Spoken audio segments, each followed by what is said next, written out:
बिस्मिल्लाहिर्रहमानिर्रहीम। अस्सलाम वालेकुम। Welcome to my YouTube channel delicious desi food. तो आज मैं आप लोगों के साथ शेयर करने जा रही हूँ यूपी फिरोज़ाबाद शादियों में बनने वाले नान गोश्त की रेसिपी, जिसको बनाना है बेहद आसान और इसे कढ़ाव गोश्त भी बोला जाता है। बहुत डिलीशियस बनकर तैयार होता है और ये लोहे की कढ़ाई में बनाया जाता है।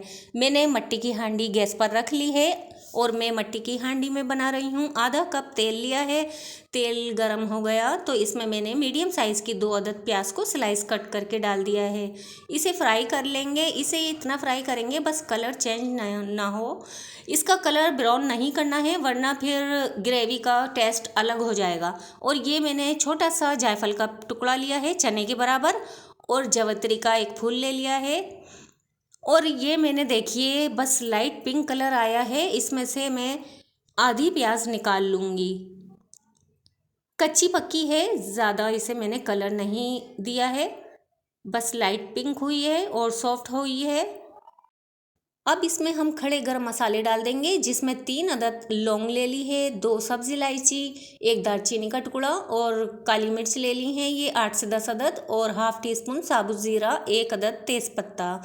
तो अब हम इसे हल्का सा फ्राई कर लेंगे।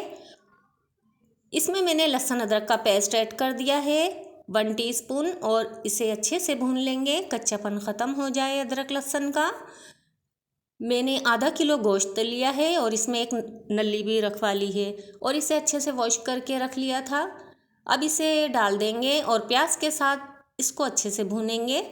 गोश्त का कलर चेंज हो जाए अच्छे से भून लेंगे। मैंने अच्छे तरीके से गोश्त को भून लिया है। अब धनिया पाउडर ऐड कर देंगे 1 टीस्पून लाल मिर्च पाउडर, हल्दी पाउडर ऐड कर देंगे हाफ़ टी स्पून भरकर, और नमक ऐड कर दिया है 1 टीस्पून। अब मसाले को अच्छे से भूनेंगे। हल्का सा पानी भी डाल देंगे ताकि मसाले जले नहीं। मसालों का भुनना ही बहुत अच्छा है। अगर मसाले अच्छे से भुन जाएं तो हमारी जो ग्रेवी है बहुत अच्छी तैयार होती है। अब इसमें पानी डालेंगे, क्योंकि बीफ का गोश्त लिया है हमने तो गलने में टाइम लगेगा। तो पानी डाल देंगे इसमें 2 से 3 गिलास, और इसे मीडियम फ्लेम पर पकाएंगे गोश्त गलने तक के लिए। बादाम ले लिए हैं मैंने 12 से 15 अदद ले लेंगे। आप इसकी जगह काजू भी ले सकते हैं। और 2 खाने के चम्मच नारियल पाउडर लिया है मैंने।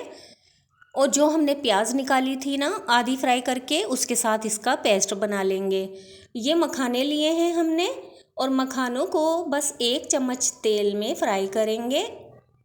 इसे क्रिस्पी होने तक फ्राई कर लेंगे। 20 से 25 अदद ले सकते हैं मखाने, और इसे हम इतना फ्राई करेंगे क्रिस्पी हो जाएं। ये देखिए क्रिस्पी हो गए हैं, हल्का सा कलर चेंज हो गया है। अब मैं इसे निकाल लूँगी।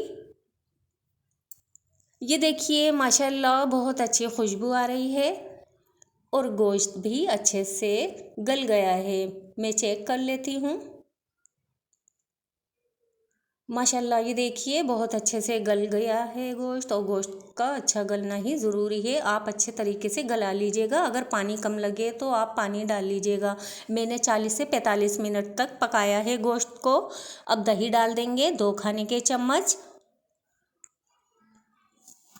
अगर आप लोग मेरे चैनल पर नए हैं तो प्लीज़ मेरी आप लोगों से रिक्वेस्ट है कि चैनल को सब्सक्राइब कर दीजिएगा।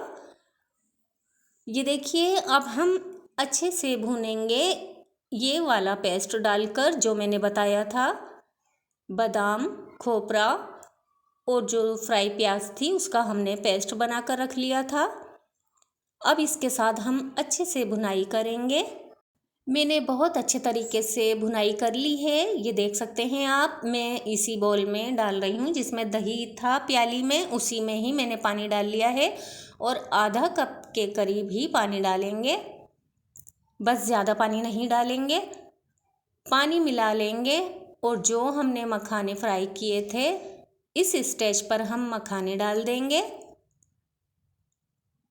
और मखाने डालकर मिला लेंगे, और 2 से 5 मिनट के लिए लो फ्लेम पर रख देंगे ताकि अच्छी सी ग्रेवी तैयार हो जाए, अच्छा सा फ्लेवर आ जाए। अब ढककर इसे लो फ्लेम पर रख देंगे 5 मिनट के लिए। अल्हम्दुलिल्लाह माशाल्लाह हमारा कढ़ाव गोश्त रेडी हो गया है। आप लोग इसे दावत पर भी बना सकते हैं।